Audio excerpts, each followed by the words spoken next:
Hello mga manay! Good morning sa inyong lahat! Kamusta kayo dyan? Sana ay nasa mabuti kayong kalagayan. So ngayong araw ay Merkulis. So si Pilis pala dito sa sala nakatulog. Ayan mga manay, hindi ko na lang siya inilipat doon sa kwarto kasi napakabigat na bata. Tapos tulog na tulog siya, baka ma-disturbo yung tulog niya. So dito siya sa sala nakatulog mga manay. So ito pala mga manay ay sinampay ko to kahapon. Tapos umulan siya. So ayan, kinuha ko pero medyo basa-basa siya ba. So iano ko lang yan, ibalik na ko ni siya halay diri sa kilid. Ibabalik ko sa pag halay. So ayan, buksan natin to para may grasya na papasok. So dito ko sinasampay mga manay.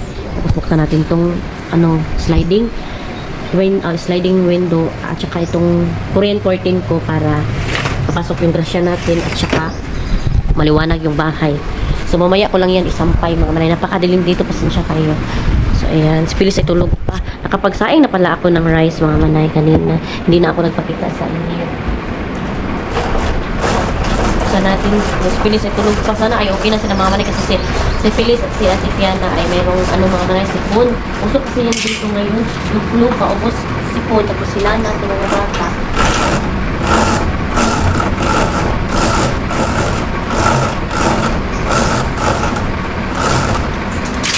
Ito bag ni Ate Fiana na mga nabigay ng aking bayan. Ito din yung bag ni Phyllis. So, yun, ang lulutuin ko na ulam nila mga manay ay star yung chicken nuggets. Ito mga manay. Chicken nuggets. Ayan. Taas nyo. Bababa ko muna kayo. Tapos magluto ako ng kanilang fried chicken. Ulamin daw nila kasi gusto ni Fiana na magbao na lang siya mga manay kasi napakainit, mag-uli-uli siya, tapos mainit, umulan, ganun. So, mas mabuti na mag-stay na lang siya doon sa room nila. Tapos, papaulit ko siya ng baon na gamot. Baon siya, gamot mga manay kasi meron pang siya ubo at sipon. Yung pinatay ko kayo at Fiana ay Simdex mga manay. Puso kasi talaga yung dito, yung manok mga manay. Ulamin nila. Yes.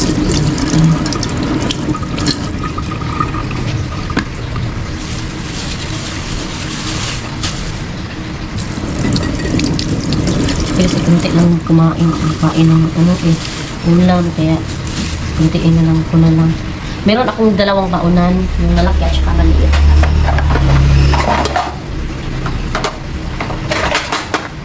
Ito mga manay, ito kay Ate Fiana, itong malaki, buti na naman meron ganito. At ito naman malaki kay Pilis. Ito malaki. Ito, tapos ito kay Pilis. So ngayon ay maglagay ako ngayon ng tawag yan ay crispy fry para sa fried chicken. Dito ko lang. Mag-ulam tayo ng chicken nuggets. Ito yung yung pag-grocery ko mga manay. Ito yung binili ko para sa ulam nila sa i-mix ko sa chicken mga manay para fried chicken. So mamaya na lang yan. Mamaya ko na lang to i-prito. Unahin ko ang chicken nuggets. Nagduha ko mga manay kung kabaunan ba na ako si Pilis kahit nalagay siya ubsip mamaya ko na lang, hindi ko na lang siguro siya papaunin kasi may sakit si Pilis ba. Kunin ko na lang siya mamaya kung mainit lang Nagduha gani ko. Sige lang kasi na lang natin ito. Prito na lang tayo tapos bitaw na mapanis. Hindi bitaw mapanis mga manay kung magluto lang tayo. Tapos mamaya na lang ulamin niya ba. Depende kasi sa kanya kung gusto niya magbaon o hindi. Ganyan lang. Hindi mo makita yung paglagay ko ng Maglagay ako ngayon ng crispy fry mga manay. Ganito na ako maglagay mga manay. Yung iba kasi ay nilalagay nila nilalagay nila yung itlog. Sa akin hindi na kasi itong crispy fry mga manay ay meron na tong mix na ba. Meron ng pampa-crispy, meron ng pampa madaming process ba. Tang itlog, tapos lagyan ng raisins. Basta ganun. Sa akin ganito na kasi templado naman tong crispy fry. Meron na tong timpla na asin, mga ano-ano pa dyan. Ready na yan ready. Pero siguro pag madamihan, merong itlog, yung madami talagang ilalagay para papasok talaga yung niya crispy ba. Yung nagdadala ng crispy kasi itong niya, itong balat ng manok. Ngayon mag na tayo. Nagprito na tayo ng ulam nila na chicken nuggets. Ito mga manay. Nagprito kasi ito ng mga anak ko. Ayan, Pure Foods. Malaman siya talaga. Mayroon talaga siyang ano, para siyang mix ng anong manok.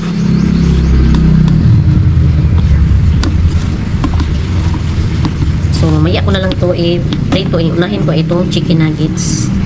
Tapos na mag-breakfast ang mga bata, mga manay. So, ngayon ay ipabaon ko si Phyllis. O, si Fiana, ito yung baonan niya. So, si Phyllis, mga manay, ay hatid ko na lang yung baon niya kasi papatumarin ko siya. Kasi napakainit, mga manay. Tapos hatid sundo, tapos mainit. Yung bata, mainitan. So, mayroong ubok sipon pa naman sila. Si Phyllis, mga manay, ay mayroon din siyang ubok sipon. Nagkatakot-takot silang dalawa, mga manay. So, ito yung baon ni Ate Fiana, fried chicken, dalawa. Si Phyllis ay mamaya ko na lang siya prituhan ng kanyang ulam para ano talaga, crunchy talaga. Kaya Piana ay doon na siya sa paaralan niya. Hindi na si Ate Piana uwi ba? Kuha ako ng kutsara. Kasi mga manay, kapag mag-uwi, mga manay ay maulanan, mainitan. So, si Phyllis, ihatid ko na lang mamaya kasi mag-take pa siya ng gamot. So, dalhin ko yung gamot sa paaralan niya. Doon ko siya ipatik. Phyllis, ha? Ako na lang ihatod ang imong kuan baonan tapos ipatumar takadot dito. Hindi, butangin. Ayam, ako gani ihatod ang imong baon niya. Ito yung gamot na ipabaon ko kay Ate Fiana, mga manay. Ayan. Tusiran, mga manay. Mayroon kasi itong sa ubo at saka pwede din siya sa sipon at saka mayroon din siya sa paracetamol. Ayan. So, okay din naman si Fiana ngayon. Nagka-okay na siya. At kay Phyllis, mga manay, ito, ubo sipon. So, sobrang pangit talaga kasi ng panahon niya yung umuulan. Tapos mainit na po. Kaya ganun yung nagka-flu yung mga bata. Madali lang talaga patakdan. Meron namang vitamin sila, mga manay, iwan ko kasi siguro talaga magtakot-takot kasi nga isang bahay lang kami. So yan, mga manay, ihatid ko muna si Phyllis kasi maaga na ngayon. Anong oras na? 7:30. So ganyan ang oras ko ting hatid kay Phyllis. Si Ate Fiana ay siya na lang yung magpunta doon sa paaralan kasi marunong naman siya. Tsaka dalaga na. So yan. See you later, mga manay.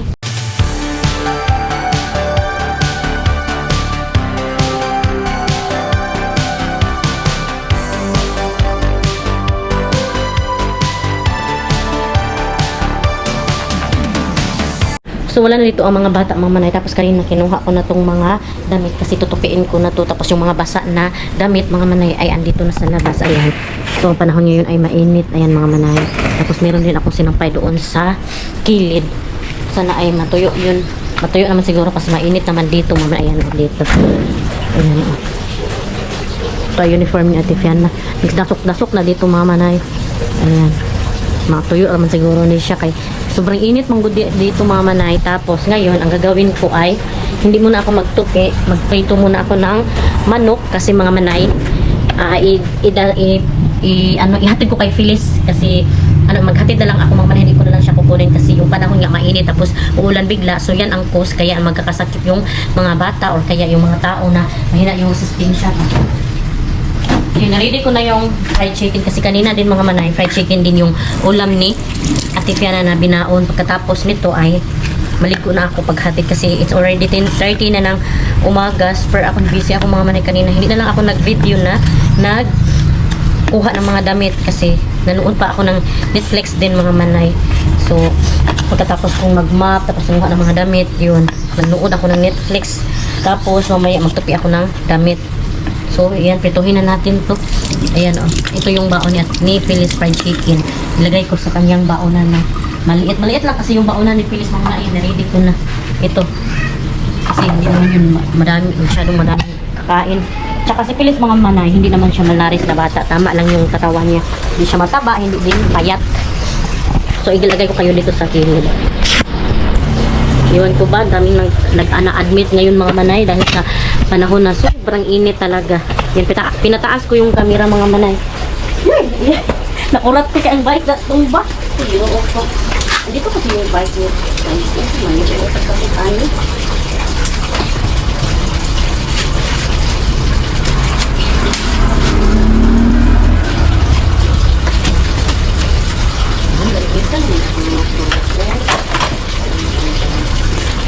So yan, mag-prito na tayo ng Felicity. So dito muna yung natin, mga manay, kung saan tayo magluluto kasi hindi pa na-arrange sa kusina, mga manay. Medyo laki pa talaga tong need ng bahay namin para matapos. Pero dahan-dahan na lang muna. Kung may pera, Ganun lang muna yung patayo natin sa kusina. Tapos tiles, ganun. Super dami pa mamanay, pero ganun talaga, dahan-dahan. Huwag natin biglain kasi super mahal na ng mga materials sa paggawa ng bahay, mga manay. Super mahal na talaga. So nagpapainit muna ako ng oil, mga manay, para ilagay na tong fried chicken ni Phyllis. So yun, naluto na yung fried chicken, mga manay. So ngayon ay ilalagay ko na yung baon ni Phyllis. So ibaba ko kayo para makita yung nagawa ko. So ayan. Ito yung rice, mga manay. So ilagay natin dito sa baon na ni Phyllis.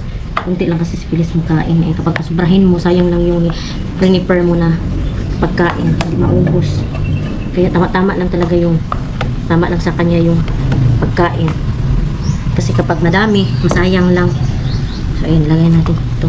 May baonan, mga manay, na magkaiba yung rice at saka ulam. Ito ay hindi eh. Isa lang parang pang ulam lang to. Sige, next time magbili ako, mga manay. Tapos mamaya magbili kami ng chinelas ni Phyllis para sa loob ng kanilang room kasi pabilhin daw sila eh. Ayan, dalawang fried chicken yung nilagay. Tapos ito ay kutsara niya. Meron siyang paglalagyan ng baonan. Ay, ganyan ko muna kasi mainit pa, mami, kasi maligo pa ako. So, meron siyang paglalagyan.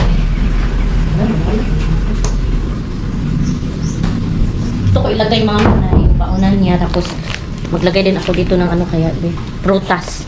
Tsaka, kunting tubig din kasi maubos na yung tubig niya. So, yan. Ilagay ko na dito. Lalagyan niya ng baonan. Tapos mamaya magbili ako ng prutas.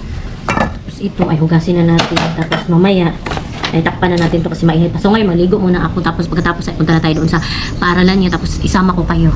So dito na ako sa paaralan ni Phyllis, mga manay. Ay, Phyllis. Nagsilabasan ng mga bata. Andun kasi banda yung niya, paaralan. Medyo malayo-layo. Yung baon niya. Nanggawas na sila? Ah, ginoo. Ako siya. Hatda lang ako siya baon, oy. Oo, nanggawas mo gali ay. Hindi mo, ha? Yan naman. Ayan na si Phyllis, mga manay. Bi, nanggawas na lagi ka, Bi. Ano baon, oh? Ama ka magkaon. Asa ka magkaon?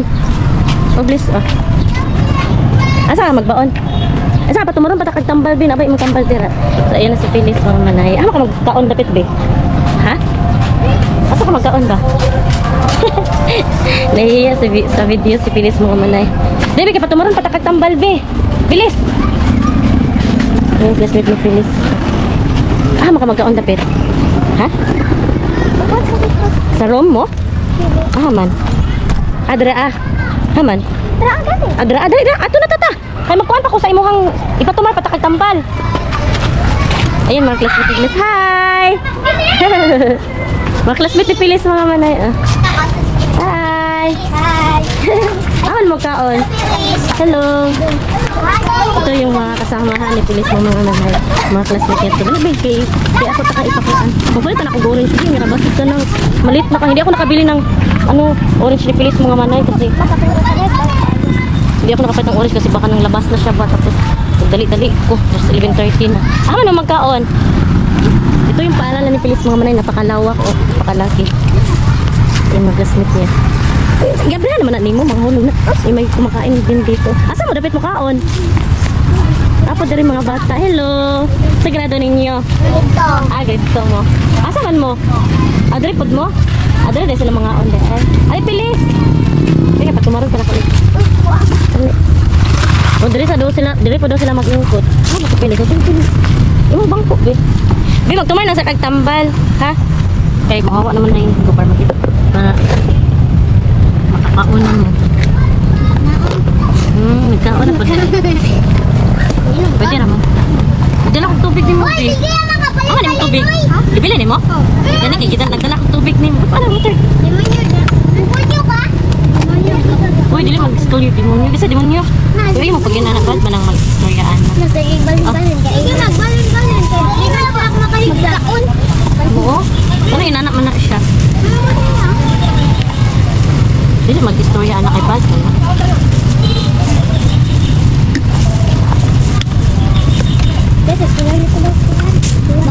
Ikaw, baka man yung baon. Ito yung baon.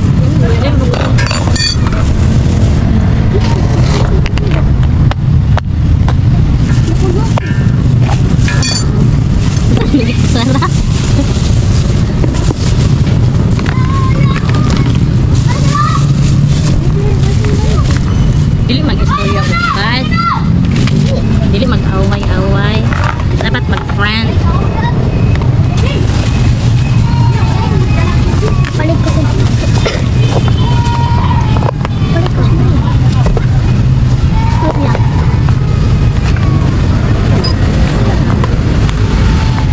Shampoo ka pilis.